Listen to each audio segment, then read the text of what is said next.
Oh, yay. Happy New Year.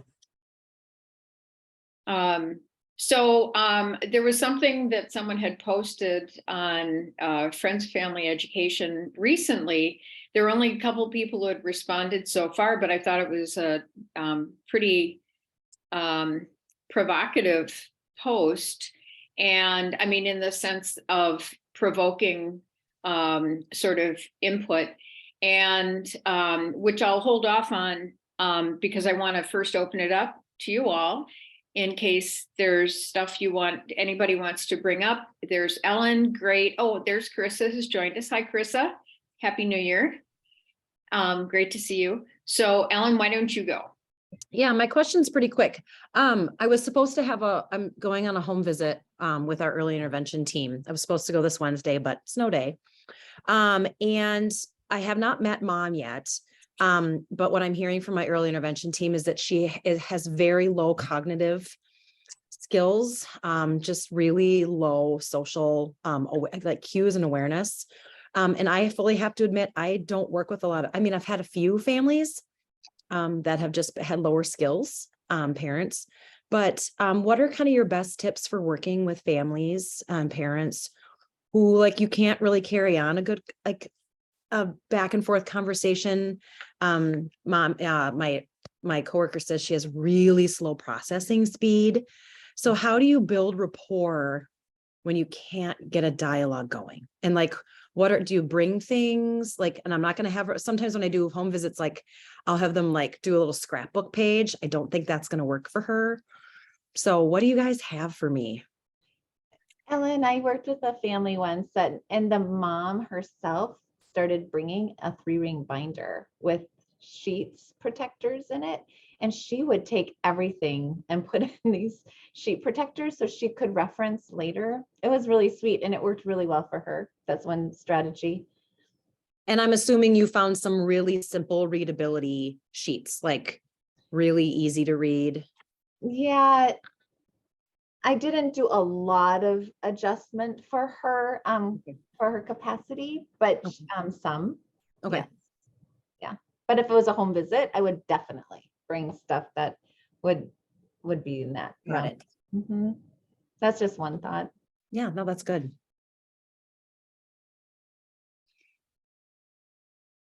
Is there a particular thing she's wanting information about or working on or?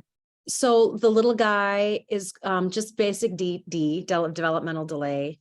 And I think maybe some speech. They're not sure about ASD at this point, but I think because she's kind of lower cognitive ability, she just doesn't quite understand routines and what it means to get him to bed and how she just kind of my coworker said we're talking bare bones basic square one. Yeah. So to answer your question, I think it's just we need another set of eyes in the home to kind of help her strategize, create some good routines, stuff like that. Again, I realize I'm kind of asking blind, but I'm just trying to think of I don't want to come in guns blazing, right? Right. Because sometimes those home visits, they want you there. And this mom, it took a long time for her to let early intervention in the first place. So I don't want to come in hi, I'm here to help. I don't want to overwhelm her, Well, even just the idea of asking her, what is it the interventionists have been doing? What have they been doing? Share with me. What have they already given you? What things have worked? What have you tried? What haven't you? Things like that might be helpful. Yep. I'm thinking homemade toys. This little guy, I think, is 18 months. But nothing holds his attention for long. I wonder about even visual routines that we might use for older preschool kiddos, but for her to be able to follow herself. Good idea. I don't know if I'm trying to think off the top of my head of a specific one, but I do know it's the pyramid model website, but it's NCPMI. Is that what it is? I don't remember what it stands for anymore. Well, they have some really amazing for families handouts, visually appealing. Oh, some of them get a little complicated, but mostly the language is fairly simple and straightforward. Is that what you were talking about just a little bit ago, Greta? Yeah, well, Oh, yeah, okay. that's the coaching stuff I was talking about Oh, a okay. little bit ago. But yes, for Is it families, and they've But done if a you go really to good their job. website and go under family resources, there's a challenge ton of stuff that's beautiful. challengingbehavior.org? Oh, I found it. The pyramid model. This doesn't look right. Effective workforce. Will you No, find it's the not link, right. Lisa? Will you send it Here, to me? I can send you the link. Thank you. I'll put it in the chat. And you It's know, very visually appealing, and it's Awesome. simple, and yeah. Mhm. well, and I think what Susan, what you were saying, the question that was asked today that on the Friends and Family Ed that's really deep is that one of my blind spots is my families are really well educated. And so I don't have a lot of experience really bringing things down. I mean, I did with my teen parents a couple years ago, like really simple, small steps, that Growing Great Kids curriculum, which I think now is like 20 years old. I have a hard time using it because it's so basic, so, so good. Thank you. I don't know that It is that challenging behavior that you said is the website. And then just scroll down a little bit and there's a parent resources. Click on that. family And then there's resource. different Yes. categories Okay. of Yay. things. And there's tons, like really beautiful things in there. And they've updated, I mean, every year at the beginning of the year, I go in and check out and there's always something cool and new. You know, something we use in our ECFE classes a lot for children who are like 1s and 2s also is this first then. And those are great visuals. It's that easy, simple visual for Mhm. little ones. And it might be really helpful for her to have. They've got a really nice one on there. Okay. Really good. Awesome. Even just having, oh yeah, Mary Kay, No, it's okay. You can finish. go ahead. So I worked with developmentally delayed young adults through high school and college. Wasn't doing parenting ed, but when you said I can't even come to have a dialogue because of how low her affect and those kind of things are, I would suggest that maybe you just need to listen much more slowly and listen to hear what she says, because you can have a dialogue, but it won't be the kind that you usually expect from the people you work with. Right. But just like all parents, when she identifies what's most important to her and helpful, and this is going to sound biased because it is, she's probably more likely to do that readily than some of the parents you have in your classes. Maybe so. Yeah. Good. Thanks, everybody. Wonderful. I love a new resource, something to kind of guide, because, sometimes when you go in, it's really, you don't have a framework, you don't have other parents. So it's been a while. It's been like 3 years since I've been in a home. So. Well, and it's also very possible within those 3 years, even if you had, right, I'm always surprised at how more and more and more stuff appears online, or old things are updated, or something that's really wonderful is now offered in Spanish, or in other languages or things like that. So yeah, just looking at that site, that challenging behaviors, just a quick glance on that is amazing. Tucker the Turtle's a great one. If she finds herself frustrated, there's some great Tucker the Turtle stuff in there. Hector? Tucker. To tuck the strategy of when your emotions are high, how you can tuck and breathe for a little while and then come back out, that sort of thing. Oh, Really, yeah. Sweet. Really sweet. Ellen, I was just going to say, kind of piggybacking off of Mary Kay, it just kind of made me think of my aunt with Alzheimer's. And just so I've done some kind of like research, because like you, I don't know how to best support her and how to best converse with her. And just one of the things was just really letting her talk, because she struggles to find the words. And then just really letting her know if she seems to be getting frustrated, that I have the time for this. I'm here for you. This is our visit, and so that might be helpful.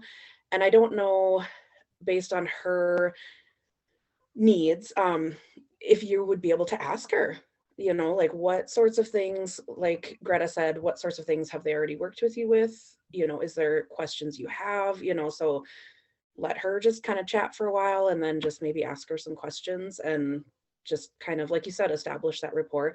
I don't know if this is kosher or not, but like maybe a little like gift, you know, some chocolates or, you know, something like that, just to kind of, I don't know, friendly it up a little bit, kind of like a hostess gift or something. I actually have a shelf of little things, like some baby toys or little things. Maybe I can just, or I can make something to take to her, like a spy bag or, you know, something like that. That's a good idea. Thanks, everybody. I'm doing the equip training, which is the CEM pyramid, and then the third part of it. And it's for home visiting. Mostly, well, entirely home visiting. And a lot of it is kind of like what Kelly was saying, where it's like the parents are setting the goals.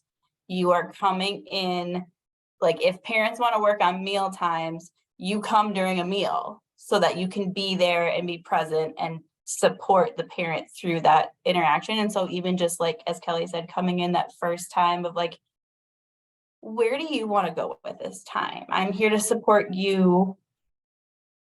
Tell me more about, you know, however, wherever it is, and then see if you're, I don't know if you're able to be flexible about it, but see if there's a way to kind of help her through that routine piece, and giving her that support through whatever routine she's trying to implement so that she can have someone there to help her with it. What was that training called, Naomi? Equip? Equip. Is it free? Probably not free. No, it's a part of like the pyramid CEM. So if your school is doing pyramid model and CEM, some schools are adding in equip. I see. I don't think we do pyramid in my district. So that's why all this is new for me. So awesome. Thank you. So I have a procedure question about this, and this is for everybody, maybe specifically for Ellen. So the parent is referred to you from early intervention, yes? That's yes, okay. So is there any sharing of information other than sort of name, rank, and serial number?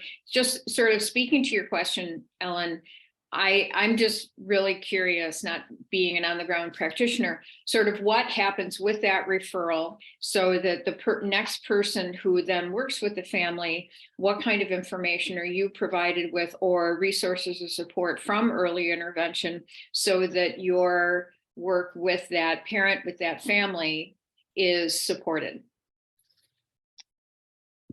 I think special ed has a lot of rules about who they can and cannot talk to. I was in my previous district, we just talked about families, like we just did it. In my current district, it is less that way. Now, parents can sign a waiver and it's like, yeah, you can talk to Ellen about anything. But sometimes unless you have that waiver, they can't share anything with us. Our special ed staff does a grid for us. If they have kiddos in family ed, we do not see the IEP, but what they do is they put like what I'm working on, what works well for me, what do I like?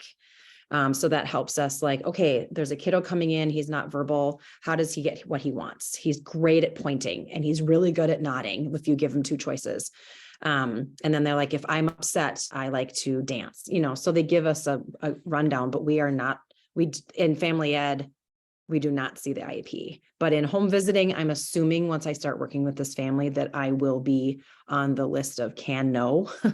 But I think it varies from district to district. Thanks, Ellen. So anyone else, your experiences with sort of referrals from, or is it the same sort of, you get very limited information? Yeah, it is for me too. If I can, I try to go to the IEP meeting if they allow it to, and that's really helpful. But it doesn't always work like that. Yeah. Interesting. Well, thanks. And welcome, Abby. Happy New Year. It's great to see you. Anyone else? Anything you want to bring to the group or ask, or resources, advice? Speak of the devil, Kim. Hi, Kim. Happy New Year. I was actually going to, without naming you, bring up your question on Facebook, which I thought was a very an excellent and provocative question. I don't think she heard your intro, Susan. Oh, Redo your intro because she just got connected. oh, okay, okay. Hi, Kim. Oh, I had to update my whole computer before I could get in, so. Oh. Well, we've been talking about you for 45 minutes now. No, I'm kidding. No, I was just, we were sort of segueing. We were talking, Ellen had asked a question, and then I had noted that there was something that had been posted on Friends of Family Education that I thought was an excellent question, an open question that I think speaks to all of us as professionals. And I was going to like move to that, but I also wanted to see if the group had anything. But the question that was posted on Friends of Family Education was yours. Right. Yes. Can you tell I'm struggling right now? So Kim, we'll just sort of put a little double vertical line pause while I go back to the rest of the group. Is there anything anybody has a question about or wants to bring to the group? Greta. I just have something really quick.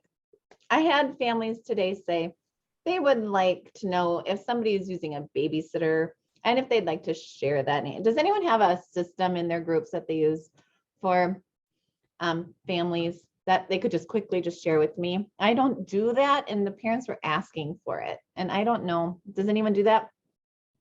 Share babysitter references or names or numbers or anything like that? Okay, thank you. It's that easy. Oh, too bad, because you could have done that on Parentopia. But oh, yes. That's right, that's history. Anyone else? You could, any of these questions too, you can always sort of post to the Perfect Connections listserv. So Kim, so Ellen just posted Kim's question. Kim, I'm going to turn it over to you because it's a very, I think it's a great question that any of us as professionals could be asked. Well, I've just been thinking a lot about the barriers that I'm facing, or my perceived barriers that I'm facing as a parent educator, specifically in a rural small district. But I'm sure a lot of people are facing barriers in their own situations as well. And I guess I'm very isolated as a parent educator. So just kind of wanting to get other people's perspectives on like what your barriers are and how you're working through it.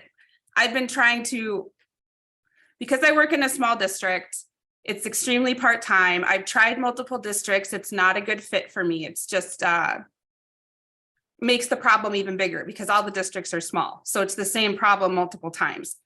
So I work opposite my parent ed as a school readiness teacher and to make a paycheck. So I am isolated as a parent educator. I feel like I need to also create those boundaries so I'm not bringing all my work home with me. So I'm very busy here at work, and all of my time for my parent educator, I'm trying to fit into those hours that I'm paid. Same for my other job. And then there's nothing left. I can't Never gonna happen. outreach to new families. I can't follow up with things very easily unless I did this all unpaid. So what are other people's barriers? What are your solutions? What have you found that has helped with some of the balance and some of the boundaries in this job? I don't have any. So, yeah, I don't know. We don't know each other. We don't know each other, but I'm Sarah Fritsch. And I agree with you so much. It's so hard. It's all so hard. It's so hard. I don't know. I guess you have to I'm not probably the healthy person to talk to, Kim. I love what I do so much. I'm so passionate about what I do. I'm just like you. I was a school readiness teacher and a parent ed. Now I'm like, I don't know what I am. I'm everything, man. I was like traffic controller 5 minutes ago because parents can't drop off without having, I don't know, whatever. So what I have found is like, if this is like, it's just my joy and it fills me up so much, and you're never going to get paid for all you do, which is really sad. It's so sad. It's so sad. And you have to wear so many hats. You have to be so many different people. And sometimes you feel like you might go wackadoodle crazy for sure. I do think that so too. And I think I'm working on this year, like just being in the everyday. Literally is what I'm going to do. I'm going to be in the day. And if it's not the perfect parent ed lesson, or if it's not the perfect preschool lesson and my friends just played on snow hills all day, yay for them and yay for me. I don't know. But yeah, I don't have boundaries. It's a problem. Stop talking. I think this year in particular, maybe like spring of last year, I started to create more boundaries. Like I would, I'd sit and I'd come home and I'd make my lunch, leftover pizza, and I would just sit here and like, it would suddenly be 4:00. And my husband would come upstairs and he was like, "Are you still working?" And I was like, "Yeah, I'm just getting some stuff done." I wasn't really doing anything that needed to be done. The work never ends. It never ends. And you have to make it end. You Mhm. have to set a boundary. And it is 5:00. I am done working today. It is Sunday. And I think I started this in COVID, and you guys probably remember, I had an early childhood teacher that never turned off, ever. She would, message me on a Sunday and at 10 a.m. And I'm like, "I'm sorry, I'm not thinking about work today. I'll answer this message tomorrow." So it required me to make very clear boundaries that other people were getting ready for the week and I wasn't, because I maybe worked on Saturday or, whatever. So I think if you feel like you're running ragged, you have to create healthy boundaries for yourself. And maybe you start small, and that is after 7 p.m., I'm not going to check my email. I'm not going to get online. I'm just going to veg out on the couch and have a cup of tea and binge watch whatever. You know what I mean? And then be super mindful. Like, I'm not working right now because this is what's good for me. Because the work, I mean, literally, you guys, I could go, how many screenshots I have on my phone of like, "Oh, that's cute. Oh, I like that." Right. And then I file them in my Google Drive. I will do that for like an hour every night. Do I have to? No. Do I do it? Yes. But then I find myself, I'm like, "Oh, look." Oh, and then I'm like, "Oh, I remember that post. That was a Dr. Becky post. That was really good." And then all of a sudden I'm reading and I'm like, I'm freaking working right now. Like, Oh my gosh, you sound just like my evenings, Ellen. It is so true. Listen, Ellen, it's so, so, so true. And boundaries are so important.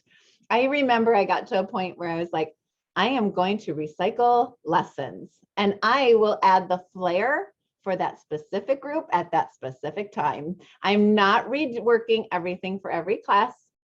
I will bring the flair. I will bring the individualized question to that one mom who I know really wants to know this, that sort of thing. Then I don't redo everything. I learned I can't, it's not, yeah, that's one of my boundaries. It doesn't always work, but that's an idea. That's something. Greta, is it a boundary or is it a simple efficiency?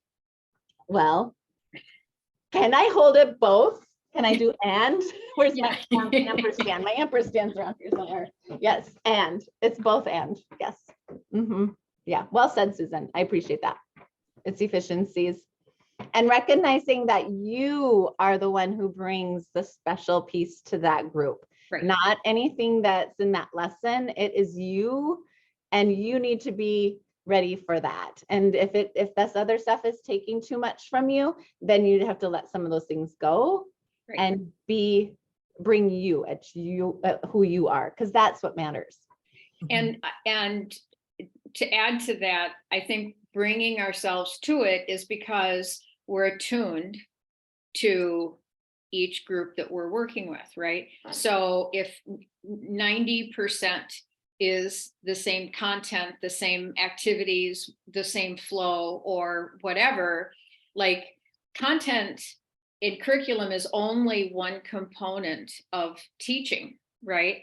But your attunement to that individual class, right? That's what makes all the difference.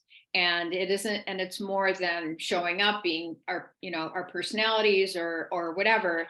I think what that sort of, what were your words, Greta? The spark, or no, Yeah, what did I say? yeah, zhuzhing. I'm known for that. What did she say? I don't know. What's Yeah, it? for whatever it is, The little because spice. we're listening, we're attuned to that particular group, and we're interacting with them, right? And so we should never feel guilty for being efficient or finding efficiencies in our work, especially because we are so attuned. We're going to know if they're working or not, right? We're going to know whether or not it's feeling rote, and that, it's like we're phoning it in, but we're also going to know, because we're attuned, is like, good, that's taken care of. Now we can do these other things where I can be attuned in these other ways. So I think we should never feel guilty, because I think that's where the challenge with setting boundaries sometimes comes in, is that feeling of guilt. Like, I could be doing more. I should be doing more, right? This other person, my other teacher, is doing more, or I read this book from this wonderful person who just never seen, and that sense of guilt that pushes, I think, can build into not only moving beyond boundaries. A barometer for me is resentment, honestly, is like sort of being also attuned to my own emotions. And it's just like, because, if you're sort of flying with doing a lot of things, or catching yourself, like as Ellen's saying, in the evening, like looking at stuff and then catching yourself at your work, I think we know when that's a habit, and it's like not that big of a deal, but it's good that we caught it, kind of thing. And when we find ourselves doing something and then going, God damn it, like, I can't do this. I couldn't play with my kid, or I couldn't go to that movie with my friend because I was doing, and I know I've shared this in the past, but I used to have a sticky note on my computer monitor, and it said, who asked you?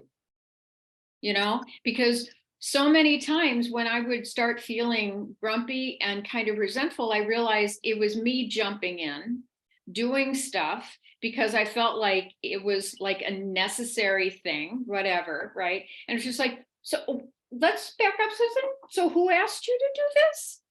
No one? You just jumped in and did that? Maybe that's where we need to start, So anyway, I think that sort of being attuned to the group, being attuned to ourselves, and knowing when we're just maybe a little bit on overdrive. We can catch ourselves, but it's no big deal. But when we start experiencing those negative emotions, that's not good for anybody.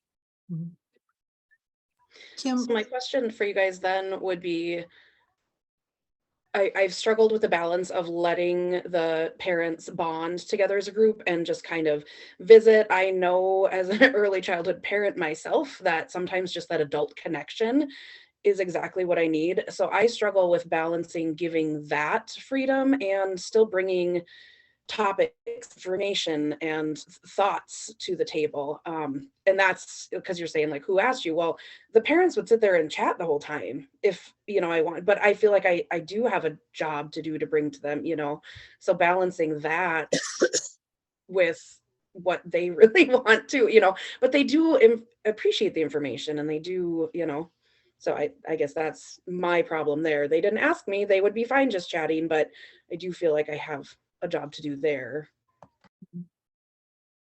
Kelly, I end up in chatty groups that I have. I like to put them in small groups.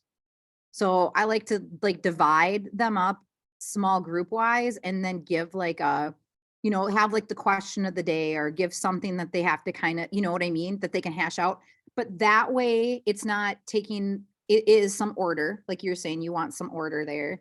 But then that way you might have those people that kind of go off on their thing, and they get a little time to go off on their thing, but you're also meeting the needs of people that actually want to talk about that topic. That's one of the things that I do. Mary Kay needs to go. She's had No, her it's hand up okay. like 3 times. Um, I'm just being a facilitator. Thank you. Mary Kay, it looked like you had something to say. Yes, thank you, Ellen. Stemming off what Ellen said about setting boundaries. One of the things about taking care of yourself is we need to be thoughtful about what serves you. Because all these things, like the qualifiers, like healthy boundaries. Okay, most of the people who know me believe I'm kind of crazy. I have a full-time job and then I'm a 0.2 or 3 parent educator. And they have some statement about that, but one of the things is that, like, when I take vacation, going and sitting on the beach for 8 days, not interested. Going over to a friend's house who has a need to have their children taken care of while they do something else they need to do, that's delightful. I know that that's crazy in some ways, but I'm a raging extrovert, and I get filled off of my interactions with people. So the sit in the woods stuff, and I love nature, I do, but so like, I don't take a week's vacation at a time. I take a day at a time to do something I really want to do with someone I really care about. And there are people who don't think that however we set things up is helpful, but it is if it's doing what you do. And I get asked all the time which job I like better. And I say, yes. Yes. So.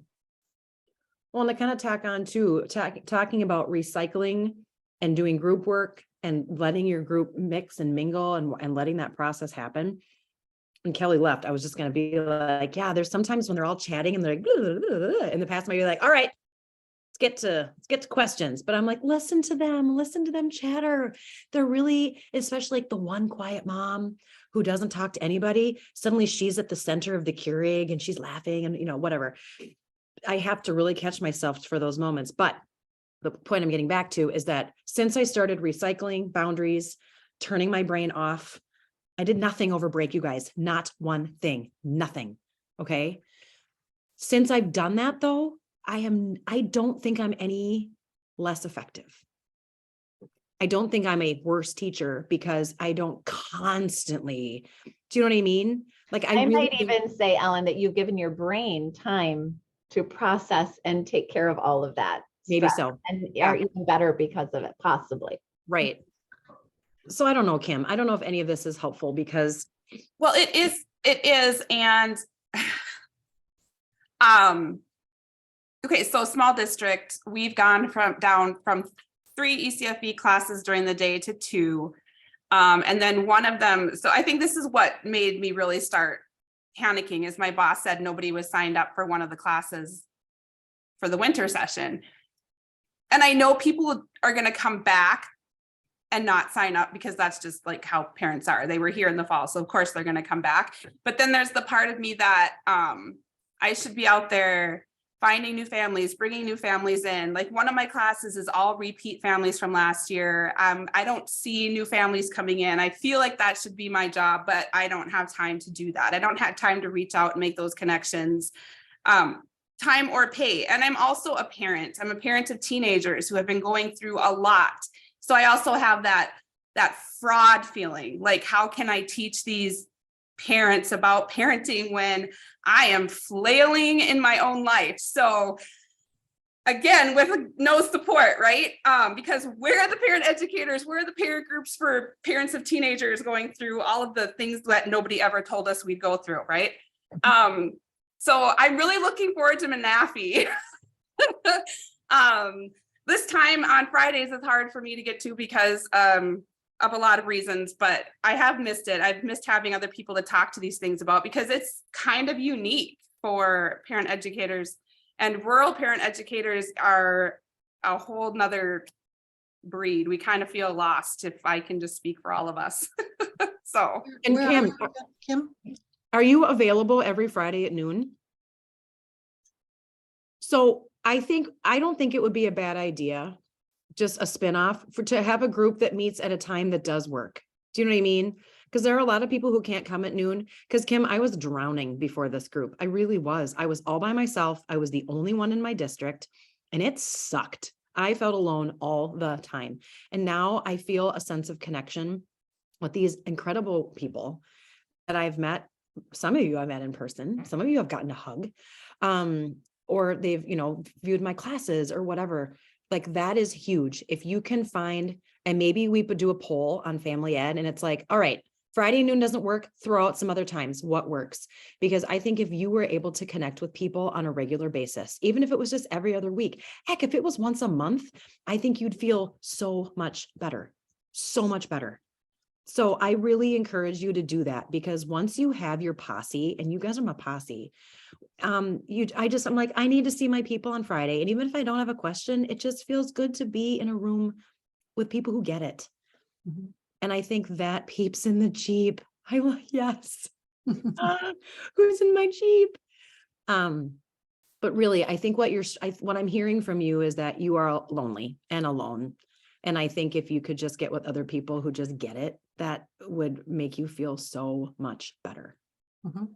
Big hug. And I also once told my husband, I came home one day and I was like, I need a new job. He's like, what? I was like, I can't parent my own kids. I have a 17 and 14-year-old. And I was like, I don't know what I'm doing. This is dumb. I need a new job. Secret. None of us know what we're doing. Secret. No one knows. I also think that makes the greatest parent eds. If you ask me, my opinion, I don't want to come into a room where the person standing in front of me is like, I've got this all figured out. My children turned out perfect because I'm a parent ed. I'd be like, liar. Every once in a while, someone on our staff says, if your kids are really active and nothing in a class that you've been told in a class has been helpful, you might want to talk to Mary Kay. There's a reason for that. Because mine are very busy and they're all adults now, and God bless them. One of them is having children and learning. But the other thing, Kim, I would offer is that if there's something that brings you joy and that helps you feel good about what you're doing, that is an important thing to include in your work plan. I am sitting in a building where someone else is paying me a whole lot of money to do a different job. And I close my door and I say, I have an online meeting. If there's something you need, you can come in, but the door's closed so that you don't have to hear it, and so they don't get to hear it. And I'm okay with that. I don't count it as work time. I work an extra hour or something like that, but if it helps you, do what you do, and it feeds the need, whatever the need is, do it. I mean, it might be a pizza with one of your kids, or a late night phone call to a friend, or, I mean, it doesn't have to be something that is all parent educators or is related or professional. Yeah, I'm kind of trying to get away from drinking and moving on to some other things that help me manage, but Yeah. Oh my Ice cream. goodness. Ice cream. Kim, what district are you in? I'm in Moose Lake. Oh, up by kind of south of Duluth. Yep. So Do you- like Moose Lake, Barnum, Willow River, we're all right in this area, and we all have our own programs and but they're all very tiny. I know. But we also all don't have time to connect. So Do you, well, and that's what I would, encourage. If you're all up there together, just say, hey, let's find a time. And it's just kind of like dates. Like when I tell families, you have to go on a date with your partner. And sometimes you literally have to say, and like noon on Mondays, like noon on Fridays, that's sacred time, right? So just say, we need to meet. Maybe it's over lunch on a Tuesday or whatever. But the other thing I was going to say too is, do you have a Facebook? Because we don't do any outreach except social media. That's it. And all it takes is a post on Facebook or a group of like a community page. Is there like a Moose Lake community page on Facebook or something like that? Because yeah, and we utilize it, but a lot of young families are not doing Facebook anymore. try Instagram. We don't have Instagram. They're connected. So this is where I'd ask, like, just you can connect your an Instagram account to Facebook, and everything you post on Facebook shows up on Instagram and vice versa. All right, I'm going to talk to my coordinator about that. I would do that because that's where the young families are. And then you can post helpful content and be like, do you need more of this? Come to ECFE. I'm telling you, we have a community ed brochure that goes out. and we do social media posts, and that's it. And we are full. We are full. We have 13 in all of our preschool classes and 7 or 8, except we have one toddler class, but I have 10 in my infant class right now, 10. We never get infants for any of our classes, so. Yeah. I So don't, yeah, and that doesn't matter. It's just, I think I've put a lot of pressure on myself as the parent educator. Right. Trying to build the program and I can't, so I You run up can't. against that wall, so. But if you post online, you may find, and you have to do it constantly. It's not just one post. You literally like just plan to post every 2 weeks, because parents need to see it over and over and over again. So just take that weight off your shoulder and just let the social media do it for you. Something Okay. I do too is if I have like an extra hour in my day, I'll just like spend that hour on social media, and you can schedule them. So like you maybe don't have time every week to post something, but if you can schedule them ahead of time, it's made, I mean, it just takes a lot of pressure off having to do it every week. I was just Venturing into challenging territory, would one of your teenagers be willing to help you do the social media?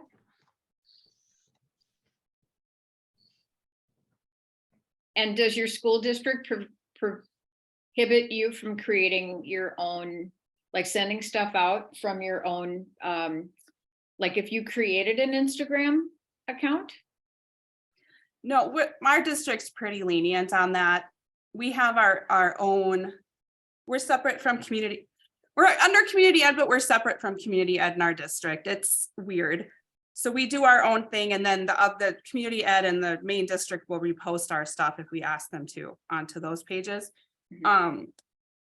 It's just, again, it's a matter of being intentional and finding the time and working with my coordinator to do that.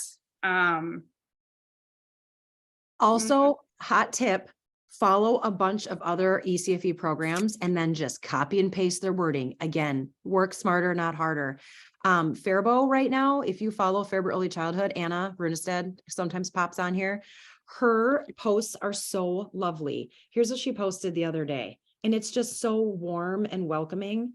She says, it says, every parent with young children needs a place to connect with other parents. It makes a difference.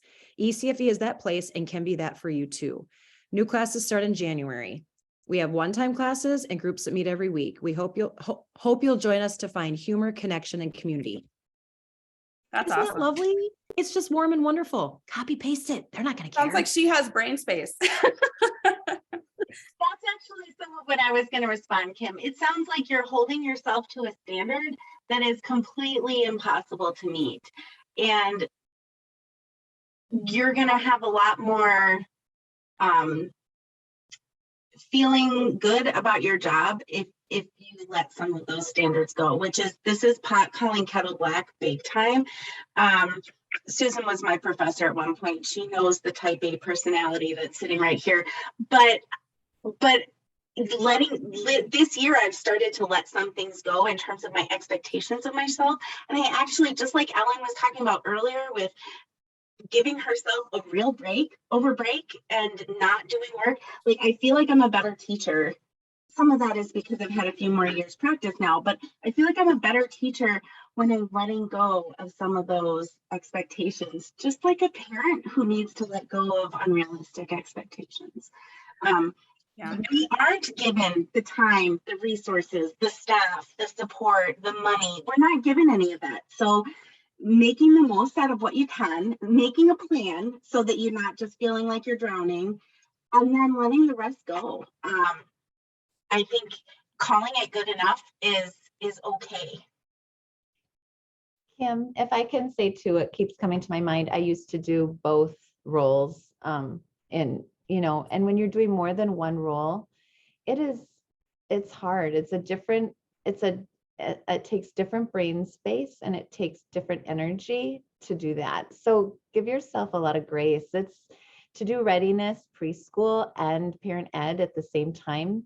That takes a lot, and it's different energies, and just kind of what Sarah was saying before, sometimes it's okay to just play on the snow hill. Yeah. And allow yourself to feel that, because it is different. we have two different sites here in Cambridge and Isani, and I used to have to go between sites. Even that, going to a different space to do it, right? Those sorts of things too. All of you have probably done that if you're in parent ed, where you're not teaching in one single spot. If not, you're blessed from those who've gone before you. And just this idea of having to create space, and you have two different spaces. So just yeah, just wanted to recognize that because it's a lot. You know that quote I used to put on my wall? It says, there's no one way to be a perfect parent, but a million ways to be a good one, or something like that. I feel like it's applicable. Like there's no one way to be a perfect parent educator, but there's a million ways to be a good one. And like Sarah wrote, good enough. Like, yeah. One more. I would also think about what kind of experiences you've had that you really knew you had made a connection that was really valuable. And maybe even write them down somewhere where you will remember them, or that you can go back and look at them. I once had a dad on the playground in tears because after his young child had been diagnosed with ADHD, he realized he had ADHD, and he felt guilty that he was going to benefit so much from his child's ADHD. And I said, no, you're going to be his best friend in this because you understand the struggles and you've lived with them a long time. It will be okay. And that person and I are still friends. And that child is like 20. So you have those experiences too, somewhere, some moments or some conversations or a card somebody wrote. I keep them in what I call a rainy day file.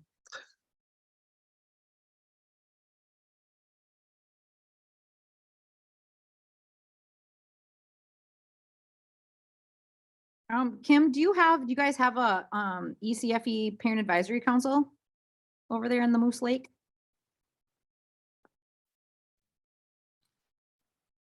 We try, Okay, but we haven't really had much involvement. okay.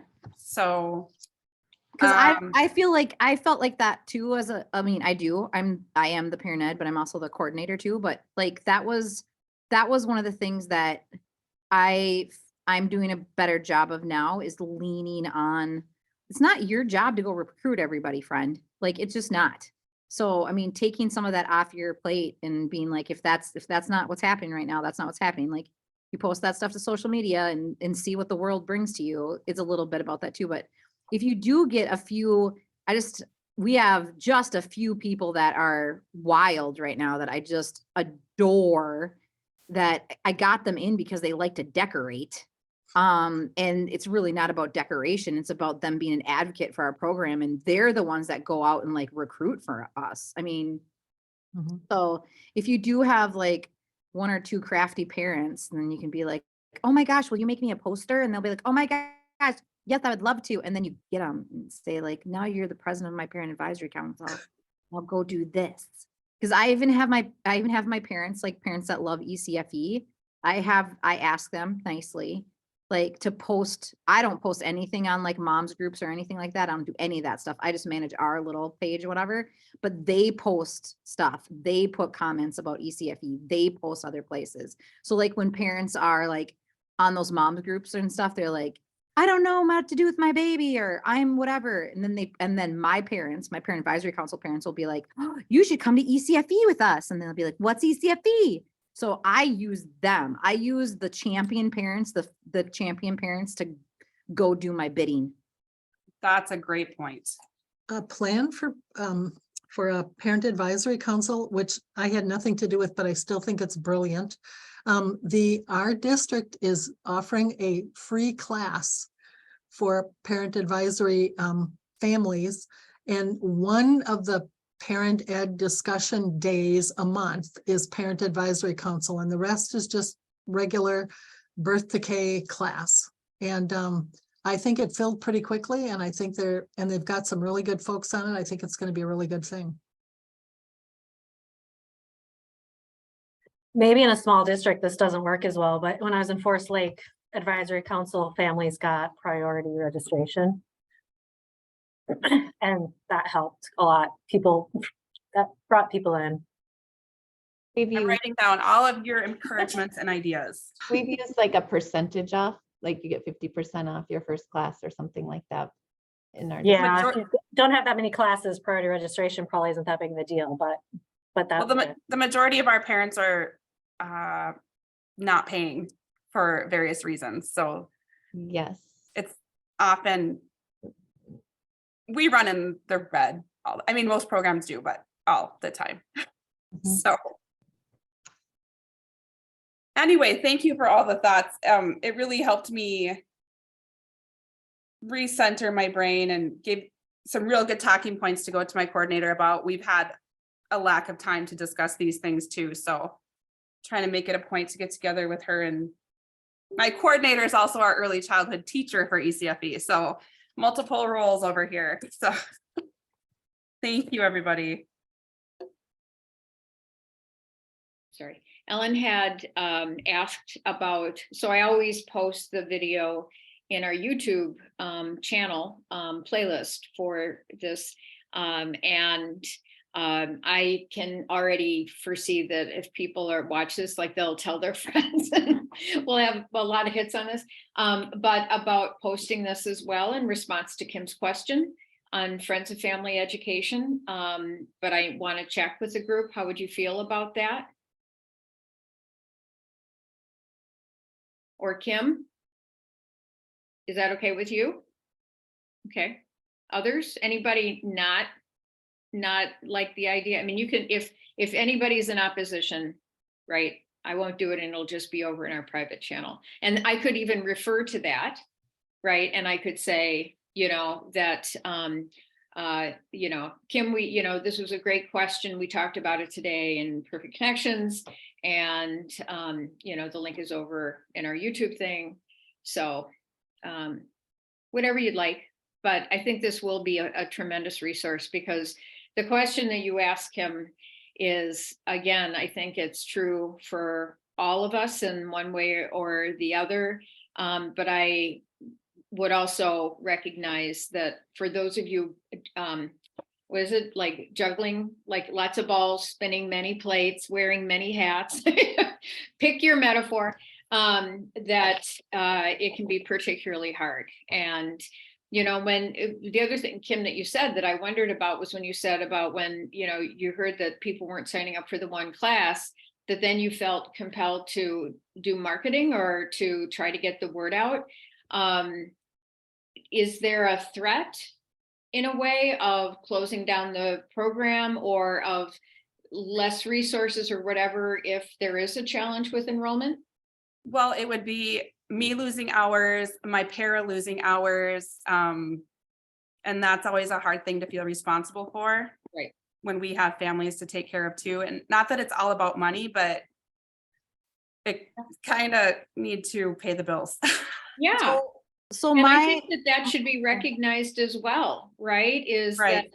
these other demands of the system that generate these emotions that lead us to feel well, this is why I led the parent ed program for 10 years at the university, right? I mean, because it's like, if I don't do this, there's not going to be a program. If I don't do this, there's not going to be a program. If I don't go to this meeting, if I don't show up, if I don't play Yeah. nice with the dean, if I don't do this, there's not going to be a right? And so, again, I won't belabor that. It's just, I understand how being part of a wider system, you can't just go, not my job.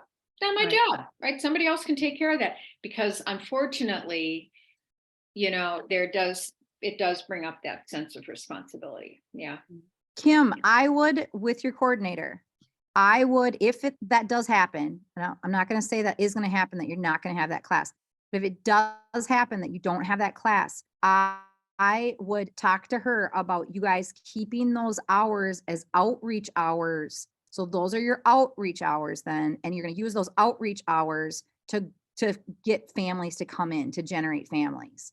So that's not like my class is gone, I'm out of class. It is, we obviously, our job should be working on outreach, and that's why we don't have that class. So that's what I would be talking to your coordinator about.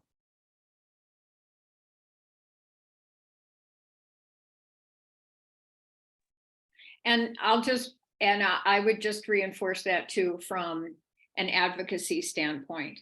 that there is so much that does get done that is not documented, that even if it's, I had a case at the U years and years ago that ended up like nobody at the university could help with it. And it was like early online teaching stuff and that kind of thing.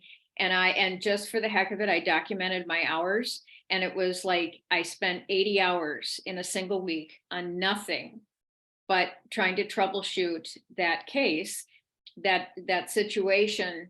And what happened because of that was then my teaching suffered and all these other things suffered.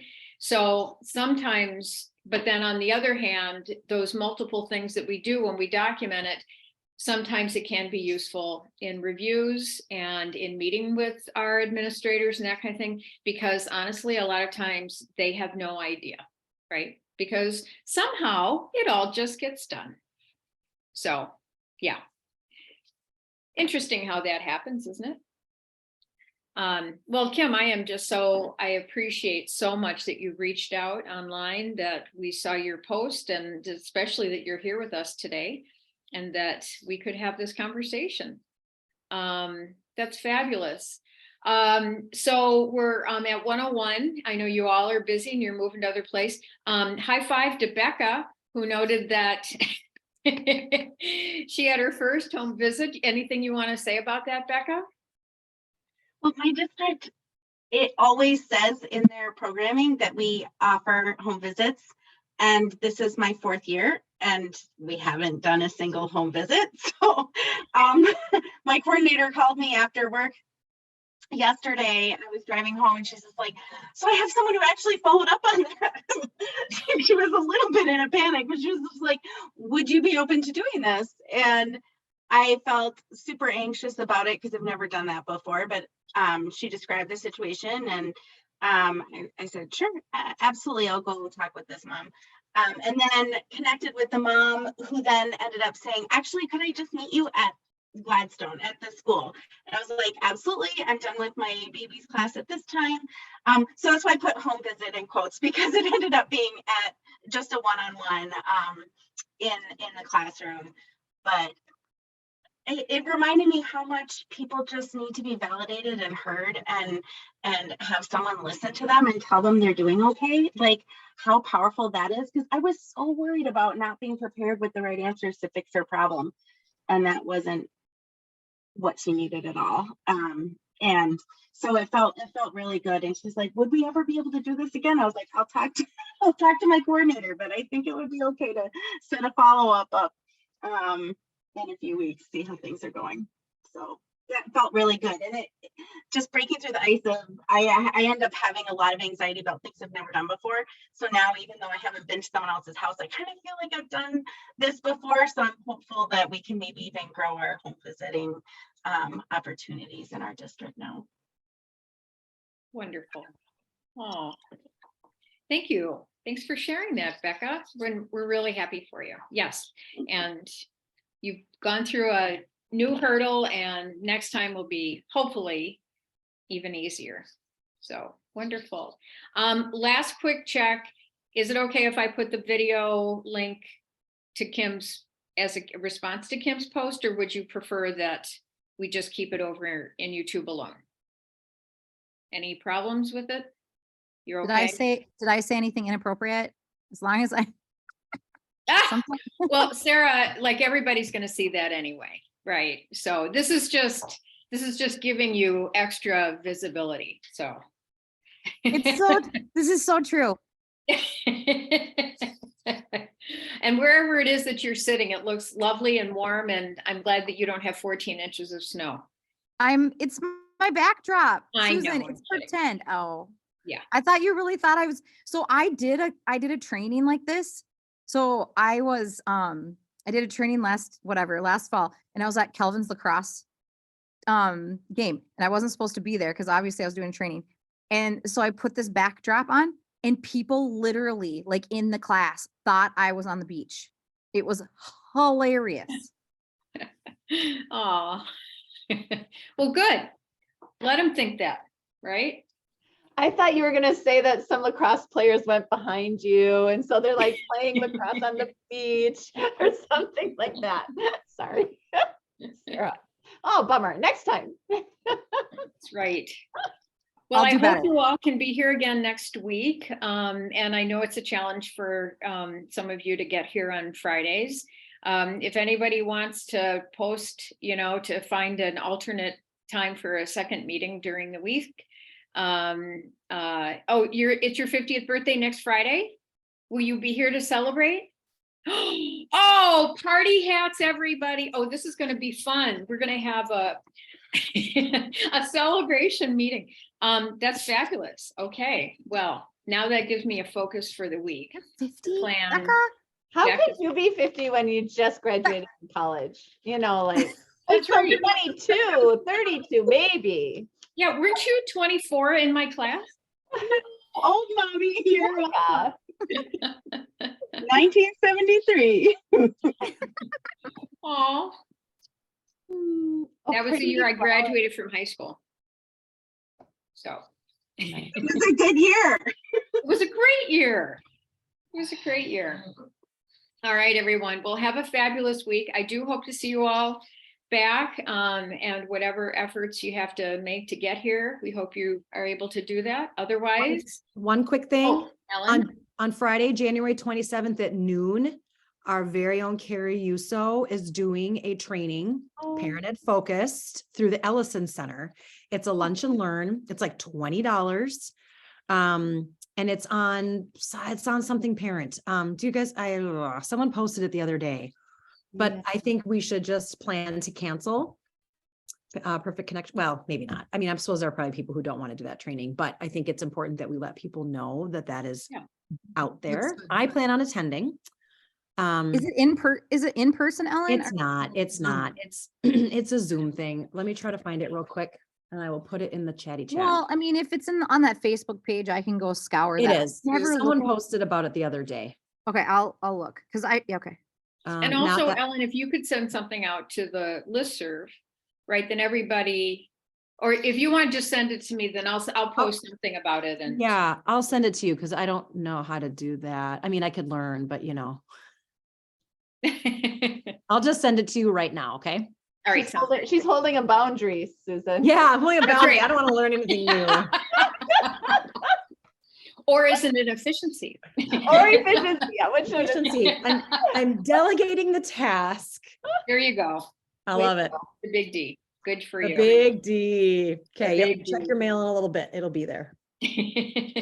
All right, everyone. Have a fabulous week. Stay warm, stay safe. Take You care. too. Yep. Bye. See you next Friday.